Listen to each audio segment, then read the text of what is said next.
Welcome back, everybody, to the Attract and Stand Out podcast. It's your host, Darlene Hawley, and I am so excited that you're here with us today because you are in for a treat. I have with me my friend, Anjna Lal, and she's a certified business coach for women entrepreneurs who want to attract more leads and create consistent monthly income through marketing on LinkedIn. She's a LinkedIn expert, and I'm so excited today to dive in and chat with you all about LinkedIn and how you started your business and what you're up to these days. Hi. Hi, Darlene. Thank you so much. It's such a pleasure to be here with you. Thank you so much for being here. I'm excited to talk with you and just catch up a little bit. We've had the chance to get to know each other over the past few months, and I am so thrilled that you're here today with me on the podcast. So thank you for taking time out of your schedule to join me. I know I was in your summit recently, which was so much Yes, fun. that was a lot of fun. Yes. So before we dive into kind of the official parts of the podcast where we dive into your story and your business, I just want to do a check-in. I've been starting all my episodes lately with just a how are you? It's been a wild year.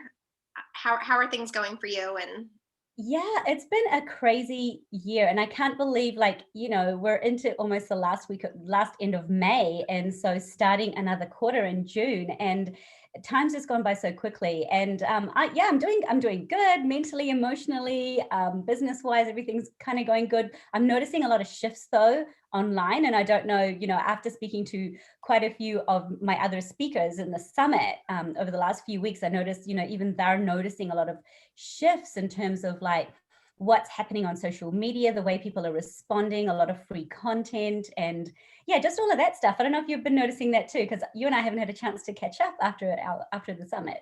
yeah, I I don't do a ton of social media anymore. The only social media that I do is LinkedIn. Yeah. That I do is that even a proper English? That I do is LinkedIn, Yeah.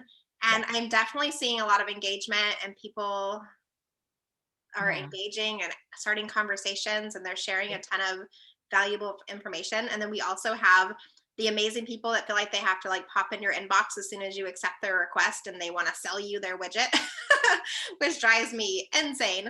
I'm like, half the Right. time I don't even want to go check. Like, I'll have all these new connections and I save them up for like a week, and then I go in and I'll respond and I'll send personal notes to everybody. And then I Yeah. always laugh because I know I'm going to get back all these pitches from people, which we can maybe dive into in a little bit because I know that LinkedIn's one of your Yes. specialties, and we can tell people don't do Totally. this. Whoever's teaching that marketing strategy, Mhm. stop doing Yeah. it. Yeah. Yeah. I'm I, like, I, does it even work? No, it doesn't. And it's totally inauthentic. And the thing is, like, when people, I find like now people are more reluctant to even click accept connection request because they almost anticipate that the next message that someone's going to send them is going to be an icky sales pitch. And it's just the wrong way to go about using LinkedIn. LinkedIn's such a powerful vehicle, but when you use it like that, you're just, not only are you putting yourself down a rabbit hole that's then very difficult to get out of, but you are, it's a gold mine at your fingertips, and you're just not utilizing it to its best ability. When you do that, you're losing credibility from the get-go. Yeah, So I love yeah. that you said that because it's so right. Yeah. They lose my credibility instantaneously as soon as they send Right. that pitch back. And I'm Yeah. like, all you had to do was send me a couple emails, like connect, be human, Right. ask me about, anything, Yes. uh, Yes. not, Yes. or even like get curious and go to my site and find out a little bit of information and make Yeah. it seem like you're trying versus Yeah. like the copy paste template. Yeah, yeah. But It turns a lot of people off immediately, and so I've seen that kind of happen. And it's funny because I'm a LinkedIn person, right? And you know what's crazy is when I get these messages from someone saying, "Have you ever used LinkedIn as a vehicle, or have you ever used LinkedIn to try and find and connect with leads?" And I'm going, obviously, this person hasn't seen my bio at all, yeah, or even like, yeah, when it was positioned as like LinkedIn expert, because obviously messaging changes in your business as it evolves.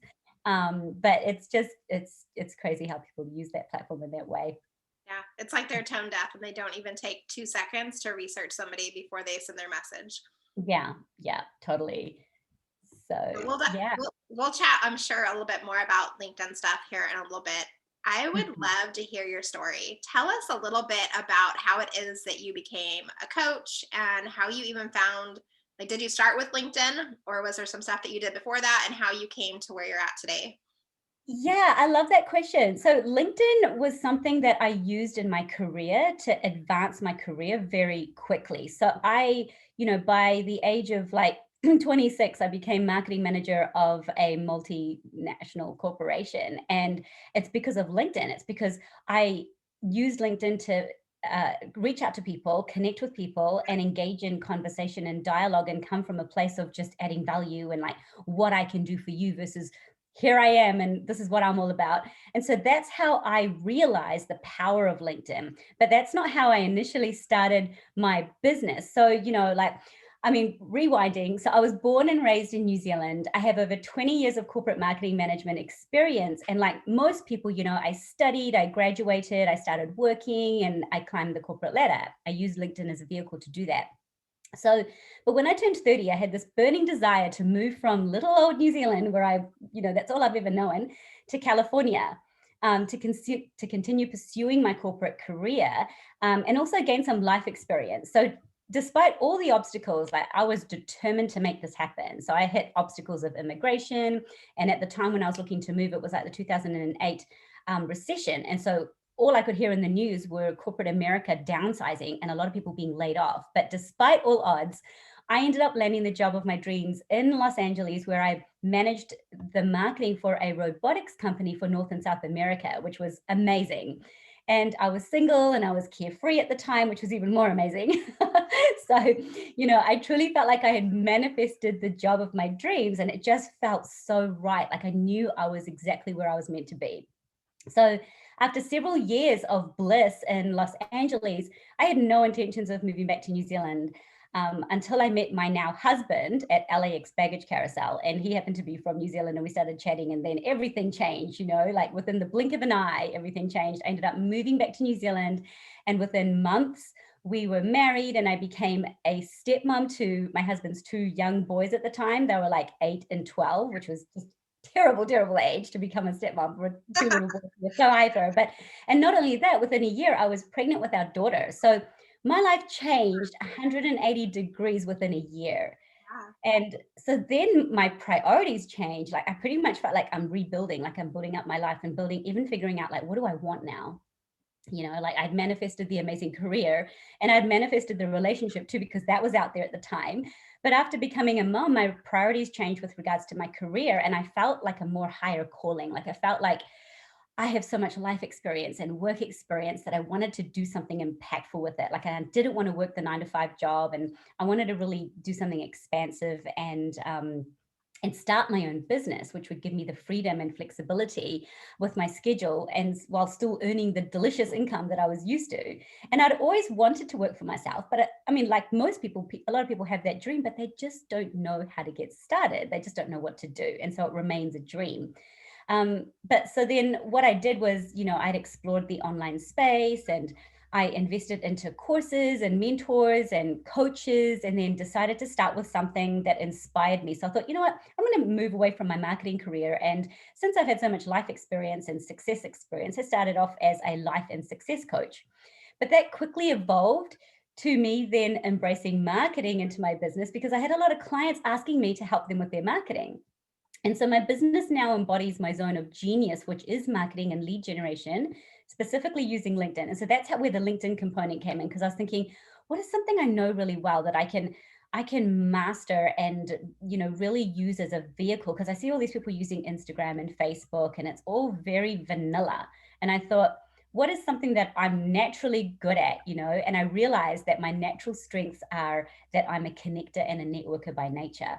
And so I utilize those skills with the tool or the vehicle being LinkedIn to really, that's how my business evolved to now being a lead generation expert using LinkedIn as a vehicle, but also like the marketing aspect of like magnetic messaging and nailing down your niche and creating a personal brand and all of those things. And so it's really now for me focusing on helping others bring that big vision to life. So if you're an aspiring an entrepreneur, like you've got that entrepreneurial mindset and you've always wanted to start a business, but you don't know how to turn your expertise and skill set and knowledge into a profitable coaching and consulting business, that's where I come in and go, you know what, you can do this using like 10 to 15 minutes a day, and use LinkedIn as your vehicle to really get targeted, rather than people get so overwhelmed on Facebook and Instagram. So, Mhm. and that's how my business started. I was like spending hours and hours trying to get traction on Facebook and Instagram, and I got that little result. Like my following was still the same after a year, and I'm doing all the things.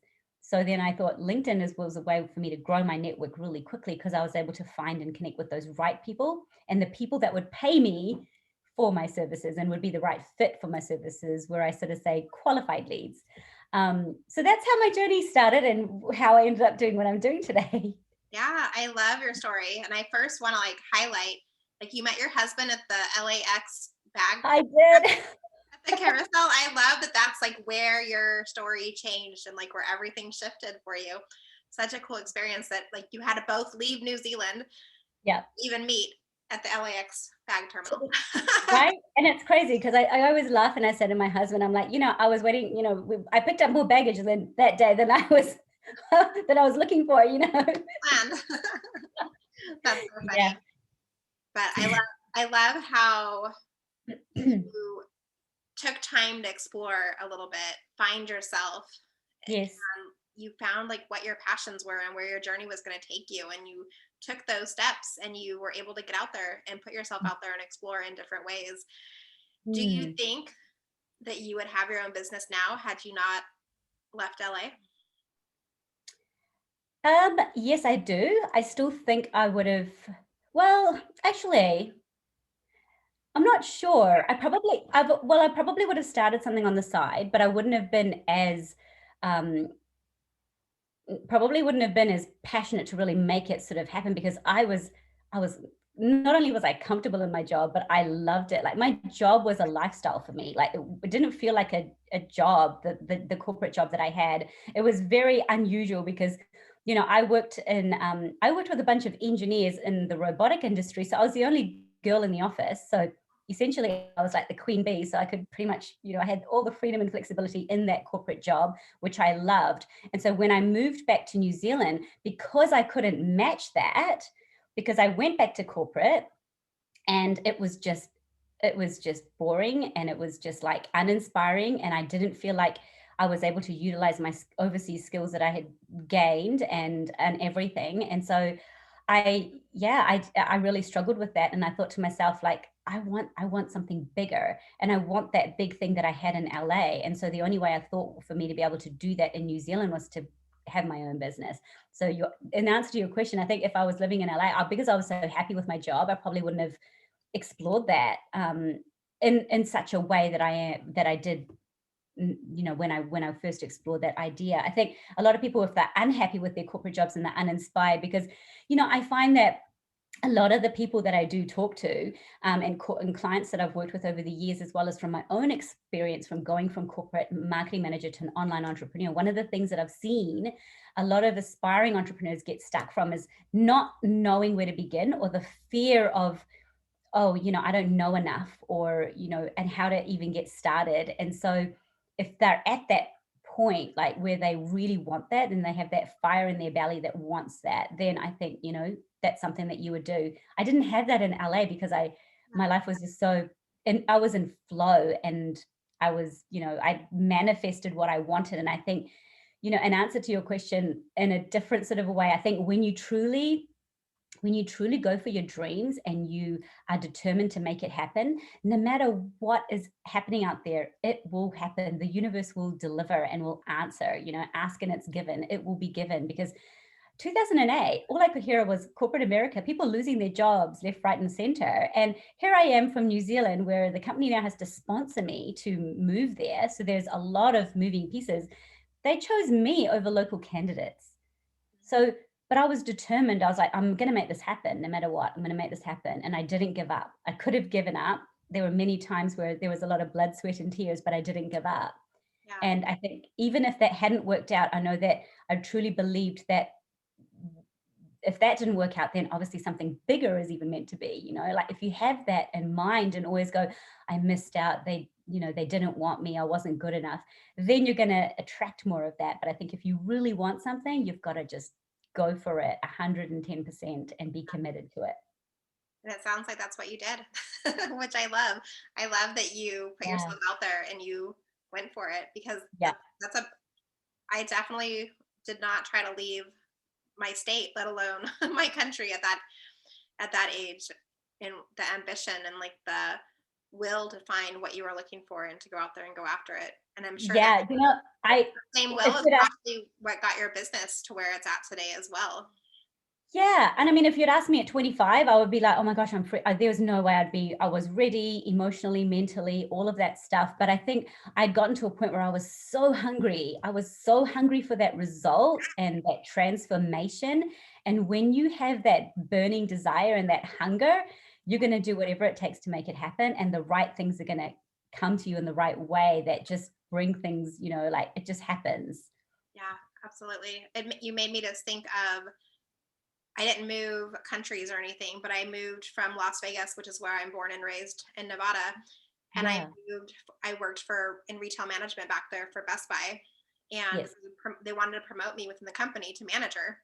And I had worked my way up from like cashier all the way through in the operation side of the business. And they were like, okay, we have a manager position for you. We want to promote you. Yeah. And I was like, all right, let's do it. And then they're like, but it's in California. And so I moved from Las Vegas to Santa Rosa, California for that promotion. And I definitely had some of that like hunger and drive at the time because I was so ready to fast forward my career and get promoted within the company. And I was doing so well within the organization. I was like, that was my natural next step. Yes. And it might have happened at some point if had I stayed in Vegas. But at that time for me, it was taking that jump and that leap and moving to a whole new state and to a whole new area and Yeah. trying it out. So I love when we push ourselves a little bit and have the opportunity to really see like what can happen when we stretch ourselves, when we do something that's a little bit scary and gets us out of Yeah. the comfort zone. And I know I didn't think about it back then, obviously, but now as an entrepreneur and running my business for almost 15 years, those are the things that gets us to move forward. That gets us to the place where we're able to make money in our business, to, Yeah. pitch yourself to podcasts, pitch yourself to summits, Yes. get, Yes. interview Yeah, to for board, sure. whatever those things are. Yeah. And I like how you say that, because I truly believe that miracles don't happen when you're in your comfort zone, that expansion and taking that courageous action. That's what, to do the thing that you are freaking out about, like you're so scared. It becomes addictive to then do it. Like, I mean, I moved to the States and I did what I did and I didn't know anybody. And I didn't, just move from like a small town to another small town. I moved to the big smoke in LA and I was like I remember landing from I was in the skies looking down and I was looking at those freeways going, how am I good? Because I'd rented a car and I'm like, how am I going to get to my destination? And I had already started panting going, oh my goodness, no, but I've got this big vision. I'm going to do this. I've got this. Like, I've got this. And I remember it took me an hour and a half to get to my destination, which was 20 minutes away, because I had to figure out right hand, left hand drive and driving on the opposite side of the road, going the opposite way and stuff, and just figuring out those crazy freeways. But I did it. And like, I think I was freaking out, but once you get there, you feel so accomplished that it gives you the ammunition to then take on the next big thing and then the next big thing after that. And that's how you get started with your business. You've just got to take action and it doesn't have to be perfect. Yeah. And you get a huge gold star from me because you figured out the LA roads, which is no small feat for anybody listening. If you've been to LA, like it takes 2 hours to go 5 miles sometimes. So the fact that you got there in an hour and a half is pretty impressive. I know that 405 freeway, and I had no navigation because I just landed, so I hadn't had a chance to buy one yet. And back then, those Garmin's or the whatever it was that I did find, I went to Costco and I bought one. That was the first thing I did. So I wouldn't have to think about, which way I was going. I just had to think about, okay, I'm driving on this side of the road, on this side of the car versus the other side. Because it's like European, right? And in Europe, you go to Europe and you're driving on the right hand side of the car, on the right hand side of the on the left hand side of the road, so it was a huge change. There was a lot to digest, but if I figured, hey, if I can do that, I can do anything. Yeah. So I'm not sure how I would drive if I had to be on the opposite side of the car, on the opposite side of the road. I'd be so confused. So I can only imagine your brain was like, what is happening? And there's cars everywhere. Yes, there's cars everywhere and they drive so fast, like they're really, really fast, that 60 kilometers, what is it, 60 or 65? I forget now. But 65 to 75 miles per hour. That's it, miles again. And so, it was a huge, huge shift. But I think when you take small bite-sized steps in the direction of your vision, no matter what, you're going to get there. Yeah. But it's taking the action, and that's the first step. And that's the one thing that I find that most people just they just don't do. And I mean, I know a lot of even with LinkedIn, people go, I've always wanted to do that, but LinkedIn's not as sexy as Facebook and Instagram, and LinkedIn is just too professional for me. I wouldn't know how to show up. I wouldn't want to be judged, and I wouldn't want to look silly on there. Well, Yeah. you know what? You've just got to take action, and just, like, obviously calculated action where you know that you're actually doing something, and conveying something in a different, whatever message it is that you want to share, but just to get started and actually giving it a go. And it's not as scary as what people might make it out to be. It's no longer the place where you just have your online resume. It's more, there's so many opportunities on there where you can find and connect with your people and get started with business without having to feel like, where are they going to come from? Because that's one of the things that stops people. It's like, who's going to buy my stuff? Where am I going to find those people who are going to actually be interested in my offers? Yeah, absolutely. Yeah. So, yeah. And that's why people come to you, because you're the expert. So you can help support them in answering some of those little finite questions that they're like, how do I do this? What do I do? Yes. Yes, for sure. And it doesn't have to be scary and complicated. I always like to bring simplicity back into the equation because, when I first started my online business, I was overwhelmed with all the funnels and like creating an opt-in and a funnel and doing all the things and the launches and challenges and webinars. And I was just thinking to myself, oh my goodness, like, where do I begin? What do I start first? And I think that's what holds a lot of people back from even getting started, because I think, oh, I can't do that. Like, that's just, no, that's not for me. But you don't have to do all those things that other people are doing. And I think when you stop being a follower and just really step into your leadership as the CEO of your business, no matter what it is you're trying to create, you can find another way that is simplified. And, like, I mean, I really believe, like, let's start bringing simplicity back into the equation, people. Like, let's not complicate things more than they need to be. So true. And I'm all about like looking at the big picture of where we're going. Yes. And now how do we take that big picture and bring it down to itty bitty bite-sized pieces so that we Yes. can actually get there? Because so many people try to take these big leaps and these big bounds to try to get where they're going, to get that big picture, and they miss all the little teeny steps in the middle Yeah. that really help catapult them and move them forward and get them where they're trying to go. But when we look, you know when we come to a point where we're looking across and we're like, well, how am I going to cross this river, or how am I going to get this result that we're looking for? Like, we have to be strategic about it and really break it down into simple steps to make it easy. And so many people try to just get there without doing the baby steps. And sometimes you get lucky. Like, we've all seen the online entrepreneurs who did really well, and then all of a sudden they disappear because they got lucky, because they took one big leap and bound, or they had the right connection, but then they disappear and you don't see them anymore.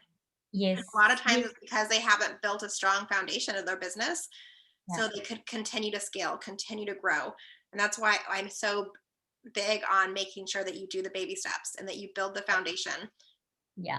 Otherwise, everything comes crumbling down, and there's nothing worse than putting your heart and your soul and your passion and your life's work into something and then not be able to do it because you're not able to make money. You're not, you feel like you're doing all the things, but none of them are actually working because there's not the supporting structure. Right. Exactly. And it doesn't have to be perfect. You do not need the perfect business idea to get started. You just need to have one idea and to start, and then allow your business to evolve as time goes by. Because, I mean, some of these stories that we hear online, oh, I went into business and then within my first month, I made 5 figures. And then within a year, I'm now a 7-figure business owner. I'm like, wow, that was not me. Like, despite my 20 plus years of marketing management experience, despite everything that I've just shared with you, I struggled. And and being completely transparent and raw and real here, I didn't know where to, I would have like moments of tears where I was just trying so hard and there was nothing happening and nothing, and it was because I was doing things that weren't in alignment to me. I was doing things that I'd learned through these coaching programs. And I was trying to do the launches, and I was trying to go like, have like a tripwire where you have a free gift, and then you have a $17 offer and a $37 offer, and then you go into a $297 offer, and then you finally go into your high-end offer. And I was like, I never got that off the ground. Yeah. And it was so complex that it really held me back, and it made me feel like I wasn't good enough. And I was aiming small. I was belittling my ability and myself. Now, like after that experience and thinking, you know what, I'm worth more than this. And now I only do high ticket, and I only do premium, and I work with a handful of clients that I create for, and I don't need to do the launches and the crazy, all these complex funnels. I use LinkedIn as my vehicle because that's what I'm good at and that's what I teach. But when I stepped away from that, and I thought, no, I'd like to, even running a summit, for example, the summits, I love summits because I get to meet people like you, and I love establishing connection and collaborative work. Like I really enjoy that. But you don't need to do a summit to do a launch. You really don't. And I do these things because I love meeting these people and having the opportunity to even be featured on your podcast here today. And you get to learn so much from other entrepreneurs. So that was the reason why I did my summit, was because I wanted to network with people, and I wanted to build my network of ambitious entrepreneurs who are also complementing what I do. You're a branding expert. That's amazing. I love that, because branding is such a key piece of being successful on LinkedIn as well, because everybody has a personal brand, for example, so that's the reason why, but you've got to really kind of think about it and go, where's the best use of my time here to really get me the traction that I want? And I was wasting time and spending time on all these things that were taking up so much energy and time, but yet with very little results. When I came back to, okay, let's simplify this by finding and connecting with the right people on LinkedIn, and only going high vibe and high end, knowing that these people are going to invest into something that is going to be premium and not just the low ticket offers. That's when the trajectory of my business shifted. And now I'm not overwhelmed. My business runs in flow, and I get to work with just a handful of people and get to know them really well and make the income that I want to make, and without the stress. Like, you don't need all the things. You don't even need a website to get started. All you need is a profile, an idea, and that's it. And a way to find and connect with those leads. So that's where the LinkedIn comes in. But it doesn't matter what vehicle you use. It could be anything, but you need to have those three things. But like that final thing, a predictive and repeatable lead flow system, that's going to give you the confidence, because you're going to now have people to share your message with. Yeah, no, I completely agree. It's about going out and finding your people and getting super clear for yourself. Like, who do I want to actually work with? Yep. Like, one of the most beautiful things that we get to do as an entrepreneur is we get to work with people that we actually like. We don't work for another company where we're having to deal with all kinds of different people. So we get to find the people that connect with our values, that have a similar mission, a similar vision, and then we get to pick what that looks like, who we want to work with, how many people. And I love that you mentioned too, like, we don't need hundreds of clients. Most of my clients need 2 to 10 tops to do the work that they need to do to support the lifestyle they want to create. Yes, that's exactly right. And when you try and like bite off more than you can chew, like you addressed earlier, that's where you get overwhelmed, discouraged, and you just feel like that big goal is so far-fetched that you give up. And a lot of people disappear in the online space because they're just focusing on that, and that rather than kind of going within and going, well, what is a strategy that is in alignment with my soul's divine purpose? Like, how is it that I want to do business? I don't want to do business inauthentically, where I'm sending all these messages and, like, I see all these people launching and they're all hyped up, like so excited to be here with everyone live today and blah. And I'm thinking to myself, it's just so inauthentic to just, I can't show up that way. Like, that's not how I show up. I'm like, it's just how it is that I'm going to be is how it is that I'm going to be when I coach with you. Because I've fallen into the trap of some of those people, and I'm like, oh wow, like, look at her energy, I want that energy. And then she becomes my coach, and the energy is very different. And oh, I've got to go pick up my kids now from soccer. I'm going, well, I'm paying you to coach me. What do you mean? You know Yeah. what I mean? And it's kind of one of my pet peeves, I should say, when Yeah, that types of thing happens in the online space. That's yeah, why I'm so big on showing up as ourselves and being you and bringing your yes, personality into your business. And if yes, you have certain characteristics or attributes or different things like that, let those shine. Let that be your strength. Play off of those things. And you don't have to work so hard to pretend that you're high energy. Like yeah, I have moments where I'm kind of higher energy, but for the most part, I'm pretty level keel. yes, What we're saying, like I'm not like super high energy, but I'm not necessarily super low either. yeah, But when you show up and you put this mask on and you pretend that you're doing something, that you're somebody else. You pretend mhm, that you're seeing what other entrepreneurs are doing and you're trying to emulate what they do. yeah, At some point, people are going to be like, "Ooh, that's not real. That's not right. That's not how I envisioned you or how we were when we met." And I yeah, want people when they meet me in person or if they meet me virtually, like to feel like they're meeting the same person. So if we ever got together for a conference, I want you to feel like you already know me and you're yeah, not going to be surprised by anything. You're not going to be like, this yes, isn't who I thought you were. Like, who's this new person that you're putting in front of me? We should yeah, show up as we actually are because it doesn't take as much work actually yeah. to just be ourselves. And it takes so much work to try to be something that we're not. Yeah. And I love how you say, like, really, I agree with you, like, really embody your personality into your unique brilliance, because your unique brilliance, like what it is that you do and how it is that you show up, it's your personality also that you need to bring into your branding. Because a lot of the times when your brand doesn't land or connect with people, it's because you've blocked yourself off your personality from your brand. You're trying to mimic others, or you're not really authentically bringing your whole self into your brand and your business and your message, so that the other things, because those are the things that really I find land with people and connect, is when they do see your personality and they see, okay, she's not an introvert, but she's not an extrovert, but she's, whatever she might be, and they're drawn to you for those things. Like some people that I'm drawn to, it's like because of the things that they share, but also the way that they speak and the way that they show up, and it's their personality. So really allow your personality to shine. Don't shy away from that. Yeah. It's so true. Like I know when I started my business, I won't say that I wasn't showing up as me, but I wasn't dressing like me. I was trying to wear business suits, which I Mm, can wear a business suit occasionally, I guess, if I have to. But before I had started my business, I didn't own a business suit. I had to go buy like 10 of them before I became a business coach. And I wasn't comfortable. So I just felt a little bit like a fish out of water. I always joke that I actually felt like a little girl playing dress up in her mom's clothes. So when I would go to networking events and I was meeting yeah, people, I never felt quite comfortable. I felt like I was just like, not showing up as me. I was yeah, just awkward. It was just awkward, I guess is the best way to describe it.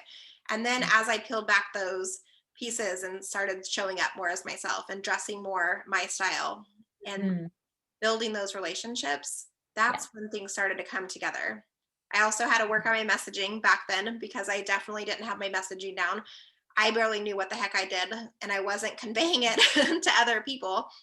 definitely. And I had to put those things in place. And as I became comfortable as myself, as I got clear on who my ideal client, who they were, as I got clear on my messaging and what I Yeah, stood for and what my values were and those things, that's when everything came together.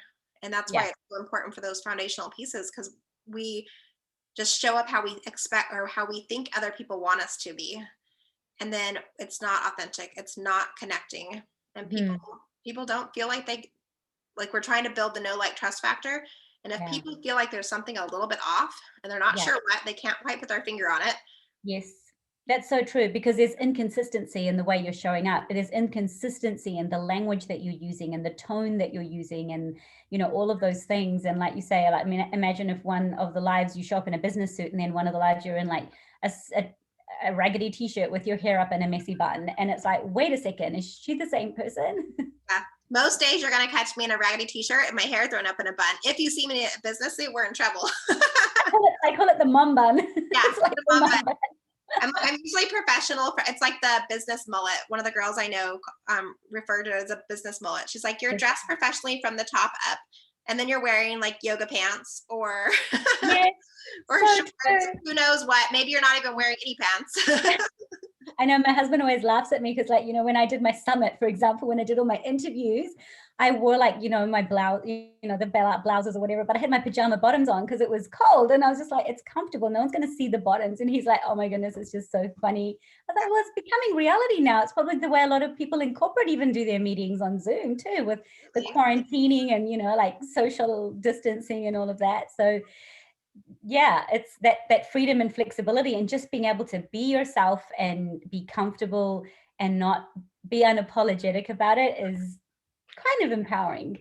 Yeah, I love that you just mentioned like the like wearing your pajama bottoms for the summit, because I had this idea the other day. I was like, I'm super excited to have like an in-person networking event at some time in the near future. I haven't got it planned or anything yet, but I was like, how funny would it be to have like a day where you dress up like it's virtual, like virtual Yes, time, like you have a fancy shirt on and then like you wear your comfy sweats or your pajama bottoms and your slippers.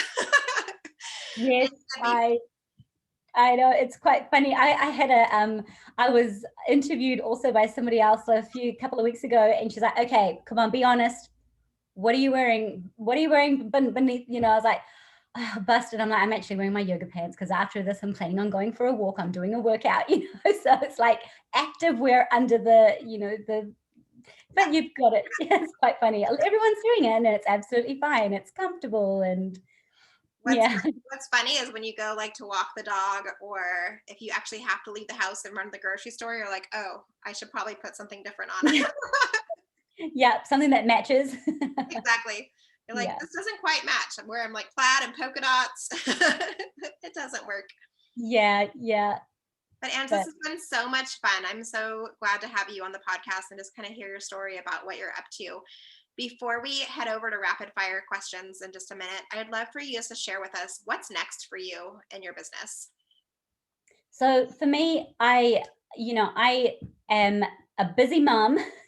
I do want to sort of like to have a little bit more space for myself as well. So for me, my priority is about working less and having fewer clients, but having higher end clients. And so I only want to work with a handful of people and have the rest of the day, like have set my, I need to be better at doing this because I am a person that struggles to say no.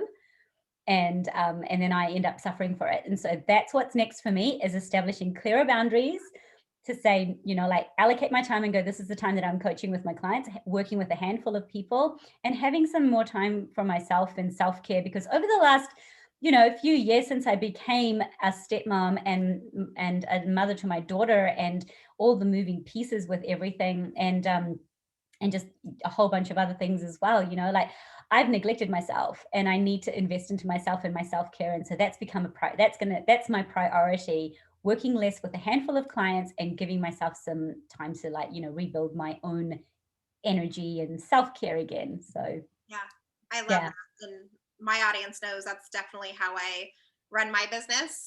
And that's yeah, how I teach as well, is find a yeah, way to work a little bit less so that yes, you can enjoy your life. I know for me, like I worked 60 plus hours a week in retail management before I started my business. And yeah, that was not a lifestyle that was sustainable for me. So mm-hmm. now I've slowed down my life. I've slowed down my business. I work 30 hours or less a week, Yeah, and I still have an amazing client load. I still spend almost too much quality time with my family now with COVID, right? Because we're true, all home all the time. The kids haven't gone back to school. Hopefully they go back in August. yeah, And but it's the ability to know that I can create my own schedule. I can take yes, clients when I want to. I can say no to things. I love that you mentioned like the saying no. I was just leading a workshop earlier today, and I was telling the people that I was mind blown when I learned that no was a complete sentence, because yes, I'm a yes person. I'm a nurturer or a helper. I'm like always the person that wants to help do everything for everyone else, and I put myself last so often. And so yes, when I learned that no was a complete sentence, I was like, oh, I don't even have to tell you why. I can just yes, say, I'm so sorry. No, I can't help with the PTA fundraiser, or no, I can't yes. watch your kids, or no, I can't do this. Yes. And you know what's really entertaining is when you test that method on the kids and you just say no and they look at you like, say what? Wait a second. What did you just say? Did you just say no? Like, does that mean not now, or does that mean no? And I'm like, no, it's just no. Yeah, That's it. exactly. And my kids try to tell me that maybe means yes and no means maybe. And I'm like, no, it doesn't work that way. I was like, Yes. maybe means yes, possibly. But if I say no, it's definitely no. But It's not maybe. Stop yeah, asking. but you know what's funny is that when my clients, like I always tell my clients, when your potential clients say no, it doesn't mean no, it means not now, because no doesn't mean no in that context. Yeah. It's more like maybe it's not the right time for them right now, but then when they are, you're top of mind, and they know where to find you. Like, you just got to stay visible in that sense, because I've had so many people say no to me. Oh no, oh no, LinkedIn is no, just not my thing, and now they're crushing it on LinkedIn, Yeah. and they You come just back to me. you just reminded me of a saying that no means no means no, KNOW. Like they don't know enough Yes, yet to yes, make a good that's right. decision. And know that, and like you said, no means not right now. It doesn't Not right mean now. 2 weeks, Mhm. 2 months, 2 years from now. Yes, yes, exactly right. So yeah, different context, but it's funny with like even establishing boundaries, then no means no, I think. And as women, like you say, we are notorious for just allowing, putting ourselves last, and especially if we're moms, because we're just nurturers by nature, and and that's just what we do. And these little ones, they're so manipulative to kind of, make you just do those things. And then by the time you know it, you're like, yeah. And so that's a priority for me, definitely this year and next, because I want to, I'm positioning myself as a boutique coach, as a boutique coaching business versus, working with the masses. It's like a handful of clients working a few hours a week. I'm good with that. Yeah. Yeah. That's how I run my business. One to Yeah. one. I love it. Maybe I keep playing with the idea of courses Yeah. and some bigger things. But Yes. when I look at it, I'm like, but I love my one-on-one time. I love Yeah. just talking with one person and, maybe Yes. some smaller group programs down the line. Yeah. But one-on-one is where my heart's at. And that's what lights me up. It fills my soul. And that's Yes. what I Me want to too. do. Totally. So I have a few rapid fire questions for you before we wrap up. I'm super curious about your binging. Are you binge watching anything on TV right now? Are you a binge? I don't watch any TV. If I have time, any time at all, I'll pick up a book and I'll read. I just don't like, I'm just not into watching TV. I used to be, like, before I started my business, I used to love some downtime, and follow something. And now I just don't desire to. I'd That's rather make better awesome. use of my time. I've been asking this question since COVID has hit, because so many people I was talking to were telling me Yeah. like, "Oh, I've been binge watching this show. Yes. Have you seen it, or Yes. have you watched it?" And most of them I hadn't seen, so I was like, "All right, I need to start binge watching TV." So then I'm always curious, well, what are other people watching? Yeah. So Yeah. since you don't binge watch TV, what book are you reading right now? At the moment, I am reading, well, I picked it up again. Everything is Figure Outable by Marie Forleo. So Awesome. I've read it. Yeah. Here.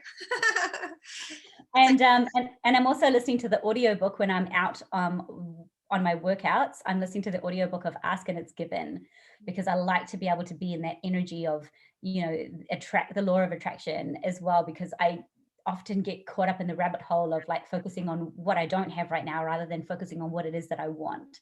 And so I just, keeping those, I love listening to podcasts and things like that. I'm not following any particular podcast at the moment, but I'd rather listen and read things that are going to actually inspire me and make me feel good versus, yeah, watching TV. And it's funny because I still love TV. Yeah, no, it's actually really good that you don't get sucked into it. I don't watch TV during the day or the evening. My TV time is after the kids are tucked in.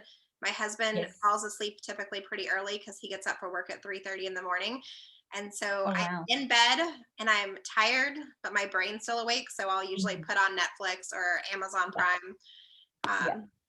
I think that's the name of the channel, and I'll start watching something. And then my Yeah. bingings though is like one episode a night until I've seen the whole series. I don't have the energy to stay up after usually 1 hour. So I usually maybe one episode. Yeah. Yeah. It's crazy because when I was, when I was young and single and like had a lot of time on my hands, I would do the marathons. Like we would do like with a couple of girlfriends, would do like the Sex and the City marathon, and we'd just binge watch all of like the Friends episodes or something. And it was just so much fun with a couple of glasses of wine in hand. It was always fun. Now it's just very, very different. Now it's kids and family, and there's so many different pieces that come into it. Yes, Like yes, I'm just happy for that hour at the end of the night. I'm like, all right, this is just my TV time. Because yeah, typically, even if I wanted to go watch something, I'm sure somebody's playing the PlayStation on the TV, or my husband's watching something. And usually, I sit down for a second. And I'm like, I don't want to watch this, and then I'll get up and yeah, go do something else. yes, But yeah. so, who would you say has been the biggest influencer in your life? If you had to name one person. The biggest influencer, as in business, Yeah. like someone that I've followed and have been really avidly. Business, life, anybody. It could be family, somebody famous. There isn't any one person who is bigger over the other, but I really at the like, Jay Shetty. Do you know who Jay Shetty is? He has a podcast called On Purpose. Yeah. And I love listening to him. He's a life coach and he teaches, spirituality and all of that and going within and, and meditation practice and all of that. So I really, when I was new into entrepreneurship, and that was when he was first getting his name out there in the world. So I've kind of followed him since he was like a nobody to what he is now, which is, quite big. Um, it's been interesting to see his journey. And so I admire how he has grown his business, but he hasn't grown it to the point where it's, like groundbreaking. He's grown it authentically as himself and Yeah. authentically like him expressing himself. Like he's consistent every single time. Yeah. Just And being himself. yeah, really. And just yeah, and so I'm drawn to people who are in that space and do things in that way as well. So and there's a few others who are like that as well. And so there's like a handful of people that I follow. I don't follow too many people, but there's a handful of people that I follow truly because of their message. I love their message. Yeah, that's great. And Yeah. what is your happy spot? If you need to reset and recharge, what do you do, or where do you like to go? I love catching up with a handful of friends. So I have a couple of really good friends here, and I love doing that. I love going for my walks. It's my time to myself where I put my headphones in and I'm enriching my body and my mind at the same time. So I'm listening to something that's going to help me get to the next level. And then I'm also, moving my body because that's one of the things that I struggled with the most actually, as my physical health deteriorated quite a bit in terms of just my energy and my feeling well-being because of the fact that when you start an online business, you're behind your screen for so many hours of the day and you're just sitting there. Yeah. Before you know it, it's time to pick up the little ones from school or daycare and you've done nothing physically. Yeah. And so I've made it now non-negotiable that I take this time out for myself. It's an hour a day at least 4 times a week, and I'll just go and do that, and that's my time. And since I've made that non-negotiable, it's been a game changer. I feel so good. And so that I would say now is really my happy place to do that. And I'll invite a friend to come along with me and do that too. So that's always fun. I love it. Yeah. And I know that the world's kind of starting to open and back up. So maybe I could do this, but not really yet. But if I could give you a plane ticket and you could travel anywhere in the world, where would you go and why? Um, I would love to go to like Dubai, Abu Dhabi. I'm really drawn to that whole like Egyptian, like the history and so much to explore. Um, and so, yeah, I've always just loved that whole, like even the food, because I'm a real foodie. And so, like places like, that have really good food, like, I love a lot of the Mediterranean, Middle Eastern type food. In fact, I try and replicate it at home. And because I like to spend time in the kitchen. So like last week I made this lamb moussaka, which went down really well in my family. And now my husband's like, can you make it again? Can you make it again? Like, can you do this again? And it's because like, real foodies. So places that have like really good food. Yeah. I'm a foodie too. I was making butter chicken. I made the other day an Indian Yep. recipe, and it was so Nice. good. I'm like Nice. I love to experiment with the recipes, and I found that yeah, it's good when you go out to eat, but there's something just when you can like make the recipe at home and it tastes good. You're Yes. like, this is so fun. You can have like any type of dish anytime you want, just from like your kitchen.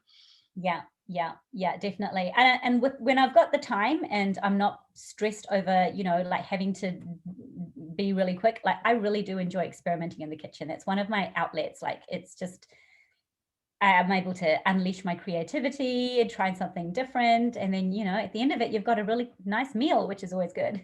Yeah, exactly. I'll come over anytime you want to cook for me. Yay. And this has been so fun. Thank you so much for coming on the podcast and just sharing your story with us and sharing some tips and tricks. I know people are going to want to connect with you. What is the Yeah, best place? I'm assuming you're going to say LinkedIn, but yeah, definitely. Definitely connect with me on LinkedIn. And if that doesn't work, then I have a Facebook group and I'm on Facebook as well. I don't see too many Anjna Lals that are on there. So like I'm pretty easy to find. So yeah, Instagram, Facebook, I have a Facebook group, LinkedIn, and I have a website, anjnalal.com as well. So those are the main places to connect with me. awesome. And I know you have a free gift for those that are listening today. Can you tell us a little bit about it? Sure. It's the 6 key steps to consistent monthly income using LinkedIn as a vehicle. It's just a one pager, so it's easy to digest. It just gives you the steps on how to get started with LinkedIn and what you can do to set yourself up for success in testing out that platform as a vehicle to get your, high quality leads quickly and easily without the overwhelm. Awesome. Thank you so much for being here with me today. It's such an honor to talk with you again and to connect. And Yeah. I know people are going to be like, how do I find you? I'm glad that you have that free resource, as well as they're able to connect with you on LinkedIn and Facebook. Definitely. It's been lovely catching up with you too, Darlene. And let's do it again soon over I have a question for you. What is your guilty pleasure? What is my guilty pleasure? Oh my goodness, dark chocolate and a good bottle of red wine. Oh my goodness, you're a woman after my own heart. Mine is wine and cheese. I Oh, can, like, one thing my husband was saying, we need to cut dairy out of our diet. We should cut dairy out of our diet. And I'm like, I could cut dairy out, but I just can't cut cheese out. Like, we have beautiful cheeses here in New Zealand because our dairy is so like it's highly sought after out all over the world, and so we get like really good produce. And so cheese is one of my guilty pleasures with a really good bottle of red wine. so me and my girlfriends are like charcuterie boards. I always feel like I say the name wrong, but like I make charcuterie board, charcuterie. I think it's charcuterie. I always say it wrong. Boards, but with like the cheeses and the meats and the Oh, crackers and nice. the jams and the honeys. And my new favorite has been like the honey, like an actual honeycomb Honeycomb. on the tray with the cheese with like a fresh strawberry and different things like that. And oh my gosh, it's absolutely my favorite, with a glass of red wine. And then you put a piece of dark chocolate on the table, and I'm a happy girl. Oh, I love that. If I was close by, I'd be joining you with your girlfriends. That is just like, yeah, that's my happy place, and that's my guilty pleasure as well. I'm like, that's one thing that I really love doing is catching up with girlfriends and having some wine and cheese. And Yeah, we yeah, will definitely have to plan something. Either I'll come to New Zealand or you can yeah, come to Southern California and we will make it yeah, happen. yeah. Well, Southern California is home away from home for me. So Exactly. before COVID, it was once or twice a year I'd be out there. Yeah, so we'll have to make it happen. Sounds good. Sounds good, Darlene. Thank you so much. You're so welcome. Thank you for being here. Thank you, everybody, for joining us for another episode of the Attract Stand Out podcast. I believe in you. You're allowed to stand out. You're allowed to shine. You're allowed to be you. We'll see you next week.